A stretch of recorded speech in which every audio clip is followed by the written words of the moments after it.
Brain cells are replaced, and they can become very healthy if you participate in physical exercise, if you stimulate yourself cognitively, and if you bond socially. Social connectedness is really important. Just as you go to the gym and you work your muscles by lifting weights or whatever you do, your cardiovascular system, great. If you challenge yourself cognitively and mentally, you will also improve the status of your neurons. And there's reasons for this. So all of this neuroplasticity allows for changes or alterations in cognition, emotion, and physicality. Very important. Anybody here say, oh, I've always wanted to learn to play the guitar? This guy's ripping off Clapton riffs on a flying V. You know, look at him. He's certainly not a millennial. Probably said, I'm going to do that. And as you learn to do something, you start to rewire your brain. The brain circuitry is not hardwired. It's very malleable, and it can adapt very easily, very readily, very quickly. And we find this out with concussion patients. And that's another story. Neuroplasticity occurs when engaging in new experiences and learning new skills. How many people here have said, I've always wanted to learn a new language? And keep your hands up for those of you that have learned a new language. See? What's stopping you? Your own inertia. That's it. Learning, when you learn something, you're creating new dendrites, which create new synapses and new neural pathways. It's all new. One way to rewire the brain is through music. Stevie Wonder said, music is a world within itself with a language we all understand. Music is an integral part, and you think about this, of every era, nation, culture, religion, political regime, every community, every celebration, every milestone, every phase of history, and every life. And I think, why is music such a part of our lives? And it's because it's always been with you.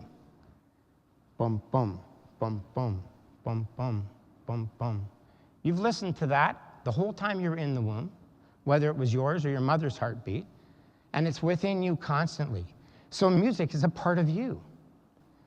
But if you play music while they're in the functional MRI, the whole brain lights up. In the bottom here, on the right bottom, the occipital lobe, all the way to the frontal lobe, everything lights up. Lots of blood flow. It excites people. There's no particular spot in the brain that's the music center. That's what's interesting. We know that music is rehabilitative. It's used as a therapeutic intervention for a variety of things. My contention is that music is powerful medicine. It generates new dendrites. We know that. It increases synaptic connections, and it strengthens neural pathways. And I want you to think about that as Diane guides you through the next part of this workshop. I hope this has been interesting and new information, and we'll see you on the flip side. An experiment in rewiring. We are going to do neural rewiring right here live, and we're not going to do any brain surgery to do it, but you guys are going to participate in this. So for most of you, you've never written a song. So this is a brand new thing you're going to learn how to do, and you're going to do it with your team, and you're going to write a song about what you have learned the last 2 days. Employee engagement is what we're here for, to learn about keeping connected, to create a culture to inspire, for all to build and lead and to excel. And that's where we got. Ready? Okay, here we go. 2, 3. I'm starting with the manager in the mirror. I'm showing how to change our ways. And our message can be much clearer. If you want to make your work a better place, it's our job to get engaged. Holy.